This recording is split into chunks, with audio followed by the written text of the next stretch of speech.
Tonight, breaking news. This just in. Jussie Smollett found guilty. The disgraced actor convicted of lying to Chicago police about a racist and homophobic attack he orchestrated against himself. The jury deliberating for just 9 hours before reaching a verdict. The nearly week-long trial filled with testimony from witnesses, including 2 brothers who said Smollett paid them to beat him and tie a noose around his neck. Will the former Empire star face time behind bars? Also tonight, on the front lines of the growing crisis between Russia and Ukraine, are Richard Engel in the freezing trenches with Ukrainian soldiers as they prepare for a potential Russian invasion. Ukrainian forces already exchanging gunfire with pro-Russian militants as the 100,000 troops sent by the Kremlin camp out along the border. President Biden warning Putin, but stopping short of saying he will send U.S. soldiers. Plus, the deadly plane crash near Houston, the tail suspended in tree branches, the aircraft going down near a highway. Authorities using 4-wheelers to access the wreckage. The details still coming in. Drug debate. Jacob Soboroff inside one of New York City's safe injection sites where people can use illegal drugs like heroin and fentanyl under the supervision of a professional to prevent overdoses. The facility's the first of their kind in the U.S. City officials say it's working, but not everyone is convinced. Supply chain crunch. Toy makers racing to try and get their products shipped in time for Christmas. Our Priscilla Thompson visited the warehouse filled with one of the season's hottest toys. LOL surprise. They have $200 million worth of orders ready to go. But will the dolls make it under your tree? And Soccer Slam. The global soccer star taking down a rowdy spectator after he rushed onto the field. Outrage tonight after the player was punished. Top story starts right now.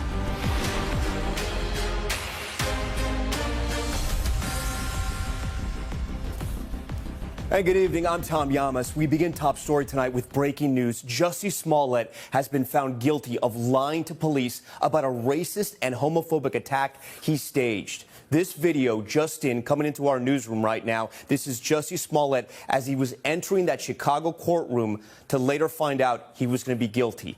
Convicted on 5 out of 6 charges of felony disorderly conduct, the jury reaching a verdict in just 9 hours. In January of 2019, the former Empire star made national headlines after he claimed he was attacked by 2 men in Chicago, saying they used racist and homophobic slurs, threw chemicals in his face, and wrapped a noose around his neck. 2 brothers from Nigeria say Smollett orchestrated the entire thing, testifying this week that he paid them $3,500 to carry it out. Tonight's verdict comes after less than a week of testimony, which included more than a dozen witnesses. Let's get right to NBC News correspondent Megan Fitzgerald, who leads us off tonight with this breaking news from Chicago. Megan, good evening. Tom, good evening to you. This jury of 6 men and 6 women were tasked with combing through evidence presented over the 7-day trial. They had to determine if Jussie Smollett was a victim or if this was one big lie.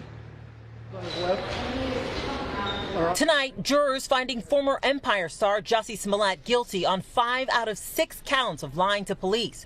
Jurors deliberating for 2 days, more than 9 hours, reading the verdict to a packed courtroom filled with Smollett's family. Smollett told police that 2 masked men attacked him around 2 a.m. in January of 2019 in downtown Chicago, yelling racist and homophobic slurs and putting a noose around his neck.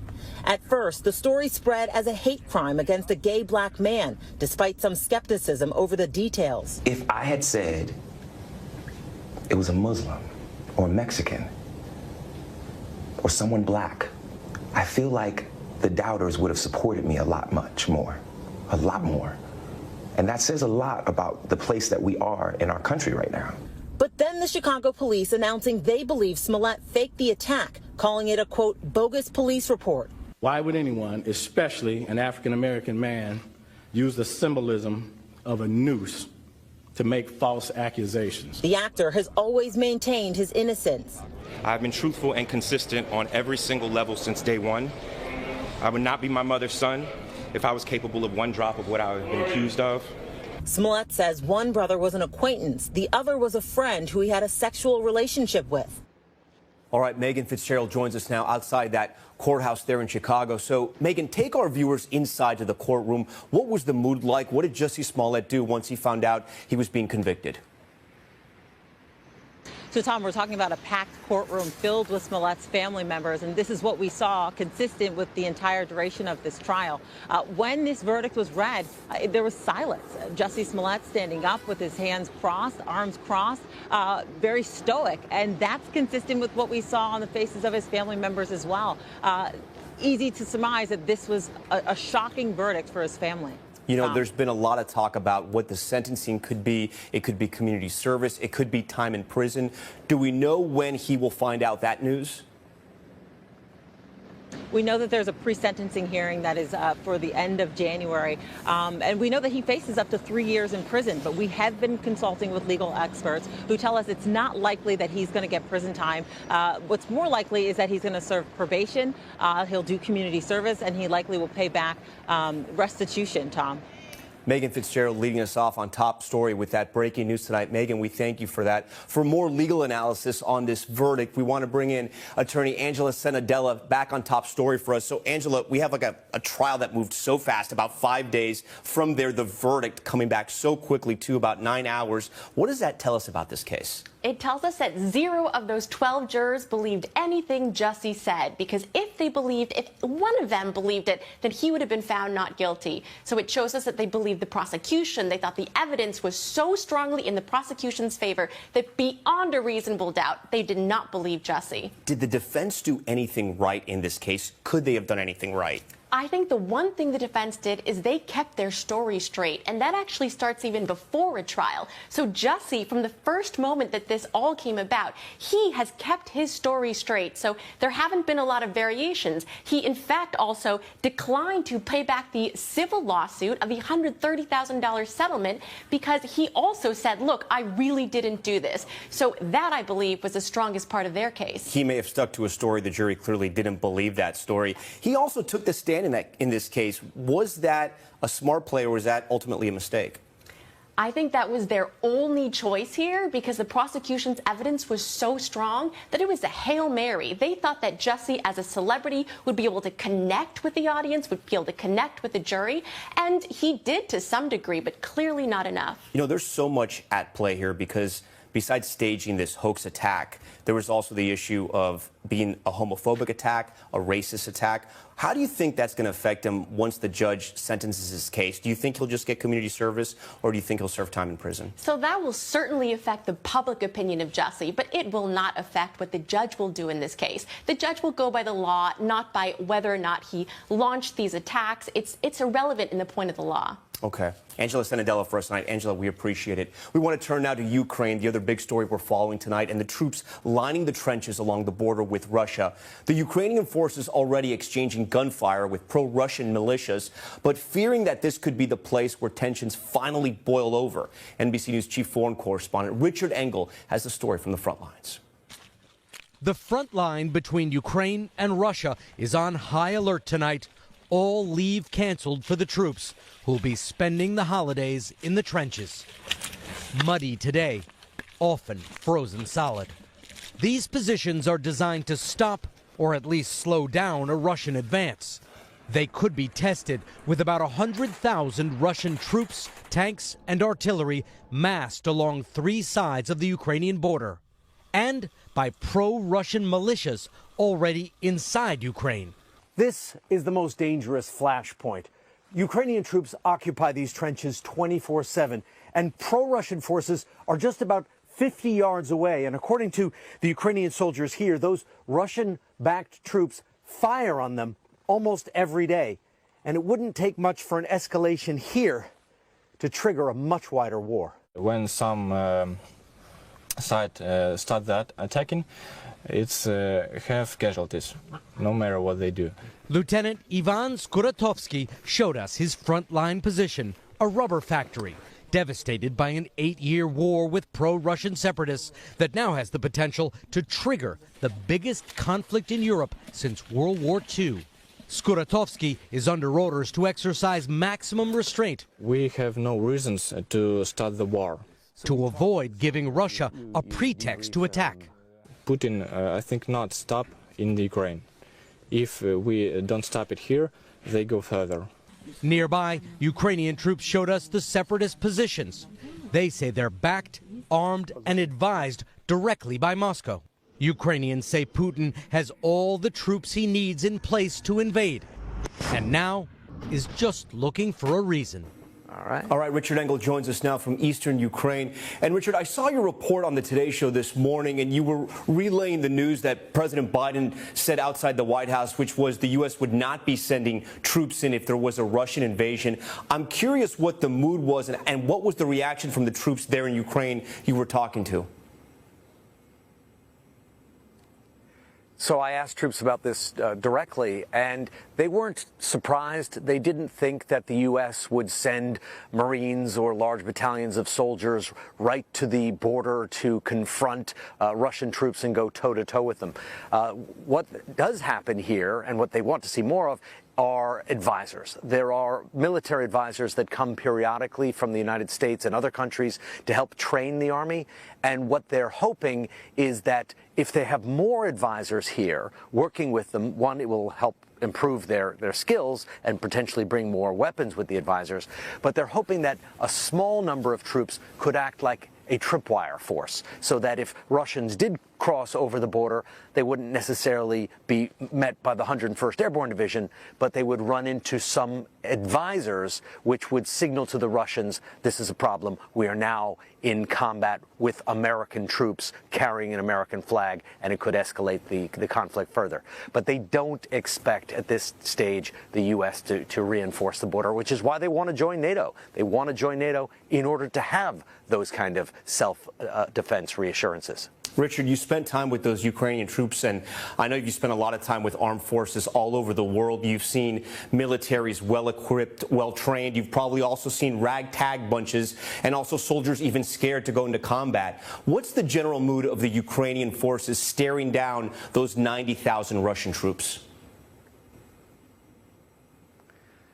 Well, I think they're realistic. They believe that they could bloody the Russians' nose, but they don't think they could defeat an all-on onslaught.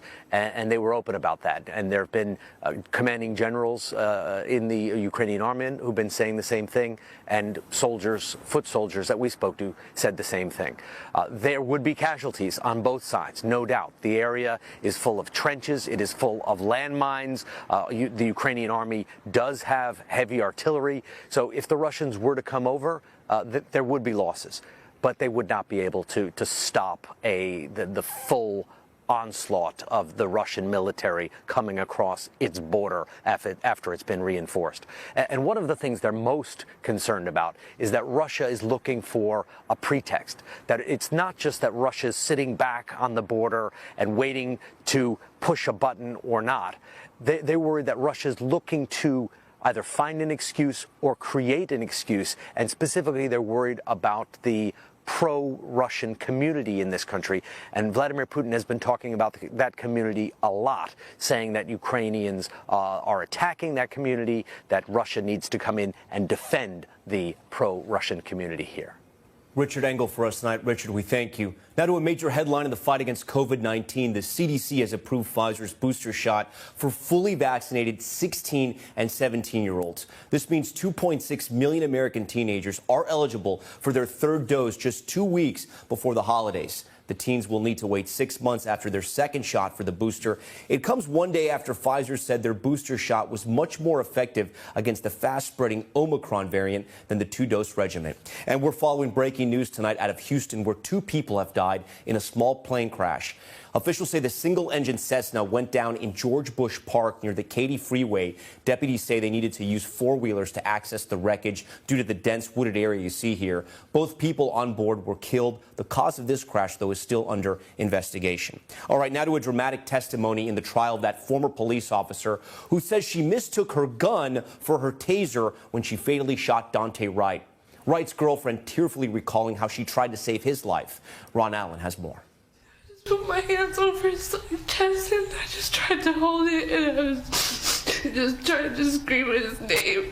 Daunte Wright's girlfriend, the passenger in his car, describing the moments after former police officer Kim Potter, charged with manslaughter, had shot him in the chest. He's just like, just gasping, just like,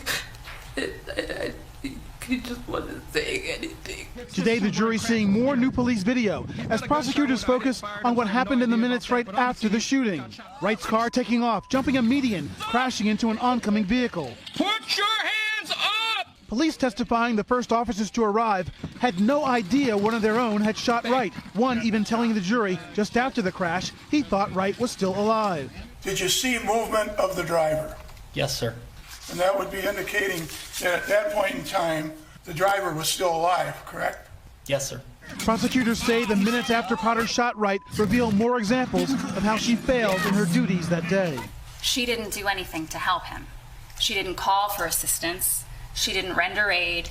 She didn't communicate any information about what had happened to her fellow officers. The defense trying to convince the jury Wright's attempt to evade arrest for an outstanding warrant caused his death. I shot him! Oh my God! Telling the jury Potter's grief and regret are inconsolable. The jury seeing this video of Potter in the minutes after she shot Wright and while he lay dying not far away. Another powerful day in court. Ron Allen joins us now outside that courthouse in Minneapolis. Day 2 of testimony. And Ron, incredibly emotional. And we were talking earlier, you were telling me that there's so much new video in this case that we're now seeing for the first time. Prosecutors trying to build a case and tell a story. Not just video of the shooting that we've seen. It's video that shows what happened afterwards. Wright's car taking off, crashing, and then the response by the officers there. It takes, the prosecutors say, 10 minutes for the officers to approach the car once it comes to a stop. And one officer testifies that he thought that Wright was alive for some time. The prosecutors are trying to say that Kim Potter didn't do anything after the shooting, didn't render aid, didn't call for assistance, and didn't explain to her fellow officers what had just happened, which would have given them some clues as to how they should approach the situation. So the prosecutors basically trying to give the jury a lot of reasons to convict her of manslaughter beyond just what we saw in the first videotape of the shooting. Ron Allen on yet another trial that a lot of the country is watching. Ron, thank you. Now to the latest on that deadly concert stampede. Travis Scott sitting down for an interview for the first time since his Astroworld concert where 10 people were killed and hundreds more were injured. The rapper claiming he had no idea how serious the injuries were until he got off stage. NBC News national correspondent Miguel Almaguer reports. My intentions, wasn't to harm their family at all. In his first interview since the tragedy at his concert, Travis Scott expressed remorse, but said he's not to blame. The Travis Scott show, or, an Astroworld show, wasn't the bottom line factor of what happened here. In a lengthy conversation, Scott spoke with TV and radio host Charlemagne the God, saying he did everything he possibly could on the night of November 5th. While headlining his own festival, 10 were killed during a crowd surge and hundreds were injured.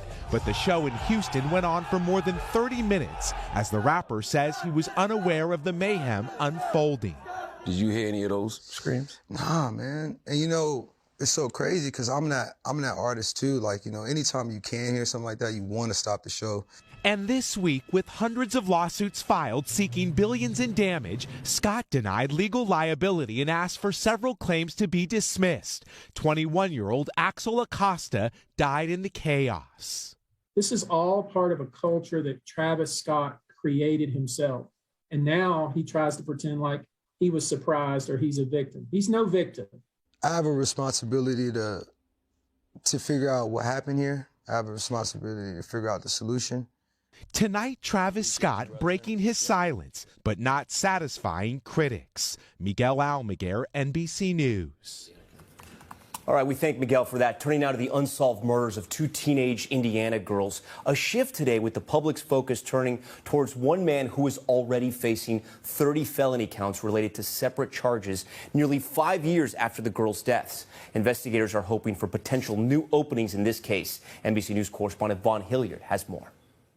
New developments tonight in Indiana, just days after Indiana State Police asked for the public's help in the investigation into the 2017 murders of 13-year-old Abigail Williams and 14-year-old Libby German. Public documents related to a 2020 arrest and ongoing separate charges are now telling a chilling story involving this man who has told police he created social media accounts to lure underage girls around that time. I miss him.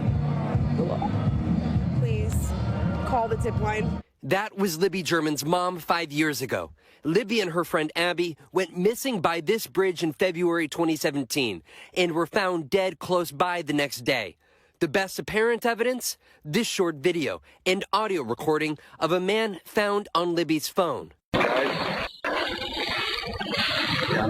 Then, earlier this week, Indiana State Police asked for help from anyone who may have interacted with social media accounts named Anthony_Shots. This young model is not a person of interest, but instead, police say, someone else used his images to talk to underage girls. But now, public records and a police affidavit revealed on Wednesday related to separate charges have turned focus to this man, Keegan Anthony Klein. That affidavit says Klein, quote, admitted to creating the Anthony_Shots profile and speaking to underage girls all the way back in 2017. Just 11 days after the teen girls were found dead, the Indiana State Police, with the FBI and the local police department, went to the home of Klein and executed a search warrant. From the affidavit, Keegan admitted to speaking to approximately 15 girls that were underage, and Keegan stated he received approximately 100 sexual pictures from underage girls. Despite the on-site admissions by Keegan, though, the affidavit says he was transported back to his residence. The Indiana State Police still not connecting Klein to the teen murders, telling NBC News today they do not confirm or deny anyone who is or is not a suspect in any ongoing investigation. Libby's family echoing the state police's calls for assistance related to those social media accounts. Currently, we don't know how he's connected or even if he's connected. Does your family believe that he may be the man? I think we're just waiting for law enforcement to give us an answer for that. Despite police having this information, it was not until 3.5 years later, in 2020, that authorities arrested Klein and a county prosecutor charged him on 30 felony counts, including child exploitation, child solicitation, possession of child pornography, synthetic identity deception, and obstruction of justice. Keegan Klein's court-appointed public defender, Andrew Akey, telling our affiliate 13 News, my client had nothing to do with the unexpected, untimely, and unfortunate passing of the girls in Delphi. And it gives us another sense of hope knowing that law enforcement's still out there working. I think it just shows us that stuff is happening, that movement's happening. All right, Vaughn Hillier joins us now live in studio. So, Vaughn, the families you were just telling me are staying measured here. There's no outrage. They're trusting the investigators and the process. So there's a lot of questions surrounding the timeline of the arrest on Klein, but you also have some important information about devices that were confiscated? Exactly. On February 25th, 2017, 11 days after the murders of Libby and Abby, when that search warrant was executed, the police confiscated 6 technology devices from him.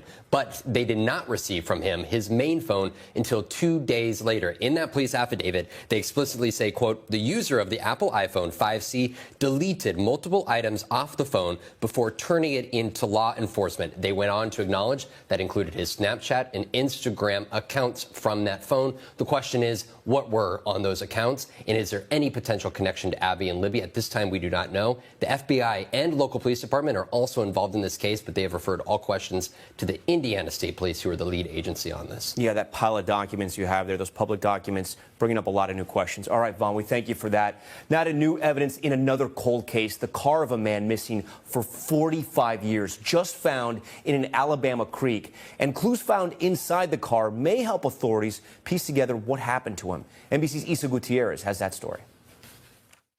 Tonight, an incredible discovery leads to new clues in a 45-year-old cold case. Police pulling out this car from inside a creek in Georgia after it had been there for nearly half a century. They say it belonged to Kyle Clinkscales, a student at Auburn University who disappeared on his way back to school from his hometown of LaGrange one night. It was 1976. For 45 years, we've looked for this young man and looked for this car, and we've drained lakes, and we've looked here and looked there and ran this theory down and that theory down, and it's always turned out nothing. Now, finally, something. After a call from someone who saw the vehicle submerged in the water, law enforcement arrived on scene and removed it. Right in front of them, their first clue. And there was one bone that we noticed sticking up out of the mud. But there was more inside the car. A wallet, ID, credit cards, all belonging to Kyle. Police also believe the bones in the car are human. For decades after his disappearance, Kyle's family never gave up looking for him. Any closure is better than none at all. He was his parents' only child, gone at 22 years old. Then you don't ever give up hope. This development, a bittersweet revelation, as both of them have since passed. His mother, Louise, dying earlier this year, just months shy of having witnessed this moment. I just hate that we can't share it with his mother. Now these questions burning more than ever. Was he murdered and left there? Did he run off the road and wreck there? That's some things we hope to discover, but it's been 45 years. How likely is it that investigators are going to be able to determine whether this was Kyle and what happened to him? I would say it's nearly 100% certain that they could at least identify who he is, whether it is Kyle. It's a lot more difficult to say what happened to somebody when the condition of their remains is very poor. For years, investigators did look into Kyle's disappearance as a possible murder. In 2006, a man named Jimmy Jones claimed he was there, quote, the day Kyle was shot, according to court documents. But prosecutors concluded Jones had changed his story too many times and was, quote, totally worthless as a witness. Officials will determine whether to reopen the case once the newfound evidence is analyzed. Isa Gutierrez, NBC News. All right, we thank Isa for that. Still ahead tonight, the urgent search. The mother of 4 disappearing over 2 weeks ago, even missing Thanksgiving with her kids. How the family of Gabby Petito is now getting involved. Plus, Josh Duggar, convicted. The former reality TV star found guilty of child pornography charges. The chilling testimony from a family friend who says he admitted to abusing children. And that Christmas tree fire, what the suspect reportedly said moments after setting the blaze, and the new tree standing in its place tonight. Stay with Top Story. We're just getting started.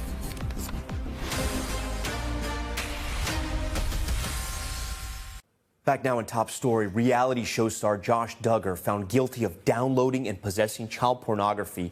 Duggar, the oldest son in TLC's 19 Kids and Counting, could now face 20 years in prison. Here's NBC's Emily Aketa with more on these horrific charges.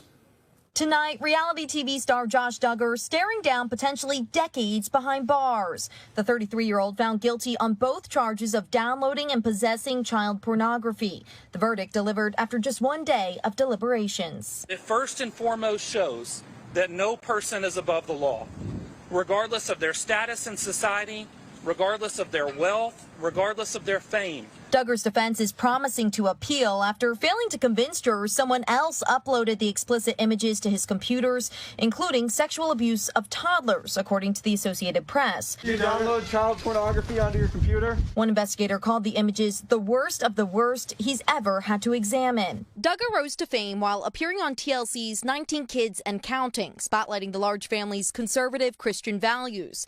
But the network pulled the show in 2015 after reports Josh Duggar, the oldest son, molested children as a teen. While Duggar didn't directly comment on the allegations, he did apologize in a statement then, reading in part, "As a young teenager, I acted inexcusably, for which I'm extremely sorry and deeply regret."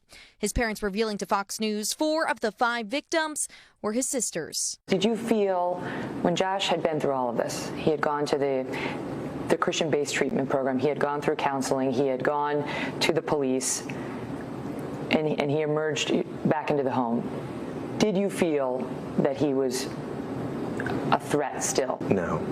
Josh was a changed person, and you could. We did, and we still had those safeguards in place. Duggar was investigated in 2006, but never charged, though the earlier allegations surfaced again in Duggar's federal trial this year. A family friend testifying, Duggar admitted to molesting several girls in 2003. You don't forget something like that, she told the court.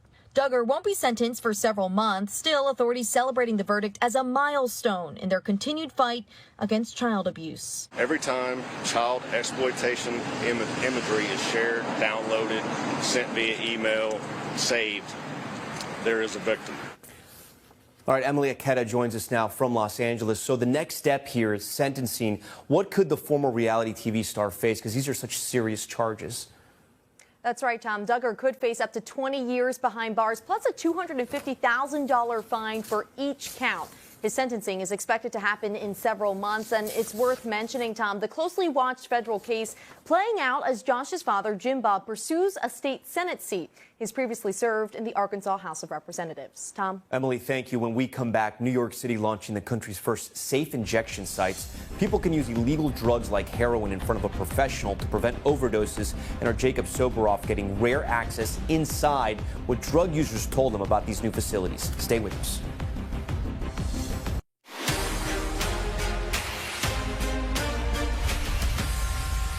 All right, back now with Top Stories news feed, and we begin with the urgent search for a missing mother of four in New York. 38-year-old Melissa Molinari was last seen leaving her Long Island home on November 21st. A friend reporting her missing a week later after she missed Thanksgiving with her husband and children. This week, a K-9 unit searching a water basin near her house. Gabby Petito's father taking to Twitter asking his more than 100,000 followers to help find Melissa. All right, now to the latest on the suspect charged with setting the Fox News Christmas tree on fire. We brought you the story last night. The 49-year-old suspect released without bail after he was arraigned on a slew of charges, including arson. According to a criminal complaint, he allegedly told police he had been thinking about lighting the tree on fire all day. But tonight, a new tree was lit outside the Midtown Manhattan building after crews worked around the clock to rebuild it. The cast and crew of Rust are pushing back on claims the set was unsafe following that deadly shooting. A letter posted to Alec Baldwin's Instagram account read in part the descriptions of Rust as a chaotic, dangerous, and exploitative workplace are false and distract from what matters most, the memory of Halyna Hutchins. The letter signed by 24 cast members. Hutchins was fatally shot in October after Baldwin fired a prop gun that contained a live round. And Simone Biles has been named Time's Athlete of the Year. The magazine writing about the star gymnast's courage when she prioritized her mental health during the Tokyo Olympics and then took the stand to testify against Larry Nassar just weeks later. Biles, who's the most decorated gymnast of all time, pulled out of several Tokyo events, citing her mental well-being. All right, back here in New York City, we turn to the opioid crisis right now. More than 2,000 people in the city died of overdoses in 2020, the highest number on record. And last year, America surpassed 100,000 overdose deaths. Tonight, we give you an exclusive look at how the city is fighting back, opening the first 2 safe injection sites in the nation. Jacob Soboroff takes us inside. Since the beginning of last week, inside that facility across the street, the city of New York has allowed people to use illegal drugs like heroin and fentanyl under the supervision of a professional to stop them from dying of an overdose. Sam Rivera is the facility's executive director. Some people might call it crazy. I use a different C word. To be courageous enough to do this. And we're seeing it. Already 17 lives reversed. Come on. 17 people have overdosed since you opened last week. Since we opened last week. And all of them have survived. All of them have survived. Hi, Kaylin. As Kaylin C. took us on a tour, the number of lives saved grew by 1. So an overdose just happened just now? Yes, it's 100% reversible. New York City Health Commissioner Dave Choksi, a physician, says opening the facility is based on science. Have you talked to the commissioner of the NYPD about whether or not they'll be arresting people that go into these facilities to use drugs? Yes, we've had very productive conversations. We have a common mission, which is to save lives. And NYPD and other local law enforcement will not enforce in overdose prevention centers. Has the Biden administration said whether or not they're going to try to shut these down? They have given us no indication that they will shut our sites down. Let me ask another way. Have they said that they support them being open? They have not given us explicit support, for their being open, but I'm hopeful that they will. not just for New York City, but because this is so important for other cities around the country. When we were inside, there were half a dozen clients using drugs. No more improperly discarded syringes on the streets, near our schools, in our subway stations. You find way less. On-site, safely, securely, without having to worry about overdosing. The voice behind the divider belonged to a man named Oz, who told us he's a Marine Corps veteran and was using heroin as we spoke. I've gotten more help here than I've gotten from, from the VA. Have you been using for a long time? I've been addicted for the last 4 years. And what's your hope in coming here? Mainly to be safe, to know I'm not going to be robbed, I'm not going to be injured. Normally, I'd be down the block sitting on the stoop, injecting myself in the arm, not caring who's walking by or driving by. I never thought I'd see this day, I know so many people who died, including some of my family, colleagues, a lot of colleagues. People who fought for this for many, many years. It's happy tears. Not everyone's convinced. Some worry about sanctioning what is illegal activity. Others over what it could mean for the neighborhood. There's a worry amongst people in the community. They don't want syringes in the street. They don't want people using drugs in the street. They don't want any paraphernalia in the street. Okay, we agree. And that's how you're going to stop it? That's how we stop it. All right, Jacob joins us now in studio. Jacob, I'm really happy you did this story because all you have to do is walk through New York City and you'll notice there is a massive drug problem, unlike anything I've ever seen in the 20 or so years I've lived here. But my question is this, what happens after they get high? Do they stay in that center? Because a heroin high can be anywhere from 4 to 6 hours. That's exactly the idea, Tom, so that people can be supervised while they're using these illegal drugs in case of an overdose. Because, as you know, fentanyl is so deadly, multiples stronger than morphine, even stronger than heroin. And so this clinic, they want to be able to reverse an overdose immediately after it happens so that if people do want to get into treatment, if they do want to get into rehabilitation, even use the wellness center where they have things like massage and yoga upstairs. This is not about a luxury. It's about what they say is meeting people where they're at in order to give them options and really literally prevent them from dying. So some people may be watching this outraged that people are, they may say, encouraged to do drugs. But what happens after? Is there anything being done to get them off the drugs? I think it's such an important point. And actually, the clinic themselves say we understand why people feel that way and why they say that. The New York City Health Department will point to the success in these programs of not only getting needles off the street, but reducing crime in the area, stopping people from dying, so that they can get them into programs to stop using drugs. But their main goal is not to get them to stop using drugs today, is to meet people where they're at in life, to give them the option to stop using if that's what they want to do, because sort of the tagline amongst activists in this community is you cannot help a dead person. Just to be clear, because this is sort of the perfect story for misinformation to get out, this clinic is not giving drugs to these people. No, absolutely not. What they are doing is saying if you come in here with drugs that you purchase, and let's be real, these are illegal drugs, number one, the New York City Police Department is not going to arrest you in there, but we'll also have clean needles, safe pipes, things like that, paraphernalia basically that you cannot bring outside to use on the street so that kids can see this, things like that. You're going to do this within the four walls of this facility, even though it is illegal. We're going to try to keep you alive, and then we'll go from there. Jacob Soboroff for us tonight. Jacob, we appreciate it. Now to Top Stories Global Watch. We begin with the deadly fire at the headquarters of a political party in Tunisia. At least one person dead and nearly 20 injured after the fire ripped through the building in Tunis. The country's former prime minister injured after he jumped out of a window. The cause of the fire is under investigation, but authorities are reportedly looking into claims someone lit themselves on fire inside. New Zealand, get this, moving to ban smoking for future generations. Under the law expected to pass next year, people ages 14 and older would never be able to purchase cigarettes. The legal smoking age will keep rising every year, so smoking will eventually be phased out. The level of nicotine in cigarettes will also be reduced. And the soccer star body checking a fan during a match in London. Check this out. The fan running onto the field, or maybe just a rowdy spectator, the Championship League game, gets a selfie when Chelsea forward Samantha Kerr knocked him down. Kerr was then given a yellow card, which was met with anger by fans who said security and the ref are to blame for the man even making it. near the players. All right, now let's turn to the Americas, where we take a look at the stories coming out of the U.S. and Latin America. Tonight, the flow of migrants seeking asylum across the U.S.-Mexico border continues. Thousands arriving in Yuma, Arizona, after misinformation online pushed many to make their journey. Their arrival coinciding with the announcement that the U.S. will resume the Remain in Mexico policy. NBC's Guad Venegas has more. They arrived by the dozens, some dragging the few belongings they could bring with them, others carrying their children, many of them coming all the way from South America, Venezuela, Cuba, and Colombia, rushing to cross this open gap along the Yuma, Arizona border. This Peruvian mom forced to lie to her 3-year-old son for motivation. No, le hemos dicho para poder caminar, le hemos dicho que estamos yendo a la playa como a él le gusta.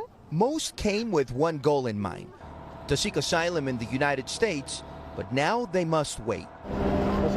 More than 4,000 migrants have crossed the border into Arizona since Friday, thousands rushing to cross the border after misinformation began spreading that the U.S. was once again processing asylum claims. The rumors coinciding with the announcement that the Remain in Mexico policy would go into effect on Monday. But migrants quickly realized that making a claim would be a challenge. Families forced to set up camps along the border wall, waiting for Border Patrol officials to pick them up and process their claims. Some have been waiting for days, forced to endure the unforgiving desert climate, scorching days and freezing nights that make the wait nearly unbearable. In an effort to help local law enforcement, the governor of Arizona, Doug Ducey, has deployed the National Guard to the border, the Republican governor paying a visit on Tuesday, where you can see the migrants continuing to cross as he spoke. We've been seeing thousands of migrants every day for several days. Calling the recent surge a humanitarian crisis, but pointing the finger to the current administration. The Biden border crisis is out of control, and it's getting worse by the day. Meanwhile, the Secretary of the Department of Homeland Security urging migrants to remain vigilant and not make the risky journey. Individuals should not put their lives in the hands of smuggling organizations because they are not safe. The border is not open, and there are alternative paths to seek humanitarian relief that exist now. The Remain in Mexico policy once again posing a challenge to President Biden, who spoke out against it during his presidential campaign. This is the first president in the history of the United States of America that anybody seeking asylum has to do it in another country. That's never happened before in America. President Biden forced to bring back the Trump-era rule after losing a battle in federal appeals court and the Supreme Court. Tonight, the flow of migrants continues along. Nosotros queremos estar aquí legal, trabajar legal, estar legal por la vía legal, pues. As the doors to the American dream keep closing in. Guad Venegas, NBC News. We thank Guad for that report from the border. Coming up, holiday crunch time. The maker of LOL Surprise, one of this year's hottest toys, now struggling to ship them out. Priscilla Thompson takes top story inside their warehouse to find out, will the products get shipped out in time for Christmas? If you have kids, you're going to love this story. Stay with us. Back now on Top Story, return now to Money Talks, what consumers and investors need to know from the business world and beyond. We visited the toy company trying to untangle a supply chain snarled in time for the holidays, and time is running out with only weeks until Christmas. NBC's Priscilla Thompson met the company CEO at the starting line. It's the race to deliver the merchandise in time for Christmas. On your mark, get set, go. For Isaac Larian, the race toward this Christmas morning is the biggest challenge he's faced in his 43 years as founder and CEO of MGA Entertainment. We are trying to ship as much as we can, but right now it's pretty much sold out everywhere. Larian is the toy maker behind Little Tykes, Bratz, and one of the hottest toy lines this holiday season. It's the house of surprises, and this is what LOL Surprise. LOL Surprise. 65% of toys are sold during the last 8 weeks of the year. That we have still $200 million worth of orders that we have to ship, and they're not going to make it in the stores on time for Christmas. If Larian is Santa, John Baker runs his workshop, or warehouse, in charge of getting MGA toys onto store shelves. 3 weeks out from Christmas, should the warehouses be this packed? Absolutely not. In a normal year, he says 75% of what you see here would have shipped out by September. Instead, this warehouse, the size of 10 football fields, is jammed with a backlog of orders because we begin Top Story tonight with the supply chain emergency. The supply chain is slowly revving up again, but as all of the inventory finally starts to arrive, the company has had to add 7 more warehouses to store it all. So the problem really is there's just not enough space to be going through the inventory, packing those shipments, and you can't get them out quick enough. That's correct. Things have gotten so backed up here that the pallets of toys are now spilling out of the warehouse and into the parking lot. That's on top of the 600 shipping containers that haven't even been unloaded because there's simply not enough space inside. And you can double that because there's 600 more still stuck on the water.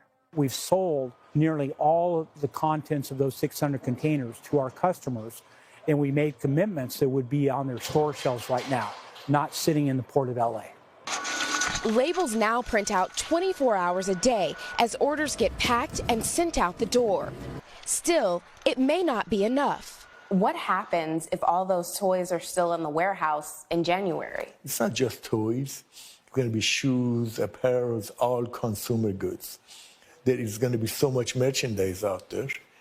Then you have to lay off people. So it has a ripple effect, frankly, through the economy that I don't think people understand yet. For now, Larian and his team are working round the clock to cross the finish line and deliver smiles on Christmas morning. Priscilla Thompson, NBC News, Chatsworth, California. I think Priscilla might leave the news business for the toy business. All right, when we come back, honoring Bob Dole, the political giant, lying in state at the Capitol Rotunda, the bipartisan show of support for the former senator, and the emotional moment his wife went up to the casket. Stay with us. Finally tonight here on Top Story, honoring a giant of history. Right now, a live look from the Capitol Rotunda, where former Republican Senator and presidential candidate Bob Dole is lying in state. Political leaders from both sides of the aisle, including President Biden, coming together to honor the war hero today, and the emotional moment that brought the late senator's wife to tears.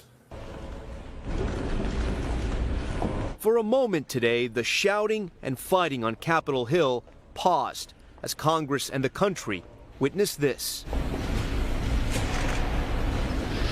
Elizabeth Dole reaching out and touching the casket, holding her husband, Bob Dole. The couple married for 46 years. Dole, a war hero and former Senate Republican leader, also the party's 1996 presidential nominee, lying in state today in the Capitol Rotunda. Bob Dole loved this Capitol. In a sentence, Bob belongs here. President Biden remembering his colleague and friend. We disagreed on a number of things, but not on any of the fundamental things. We still found a way to work together. We genuinely respected one another as colleagues, as fellow Americans. It was real. It wasn't fake. He did have great wit. They once asked him, why in God's name did he vote to continue to fund Amtrak? He said, because if he didn't, Biden would stay overnight and cause more trouble. I commuted every day. It's a true story. Dole himself memorably putting that humor on display as he was being awarded the Presidential Medal of Freedom, pretending to give an inauguration address just months after losing his bid for the presidency a third time. I, Robert J. Dole,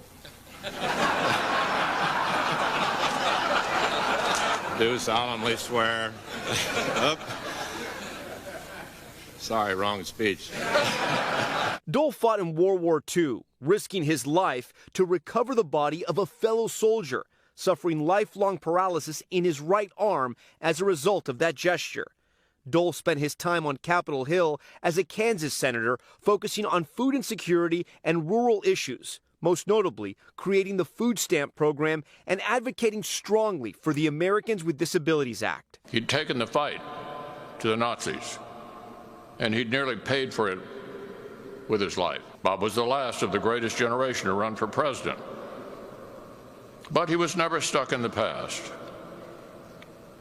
His roots ran deep, but he was always looking to new horizons. In one of his final public appearances, Dole saluting the casket of former President George H.W. Bush.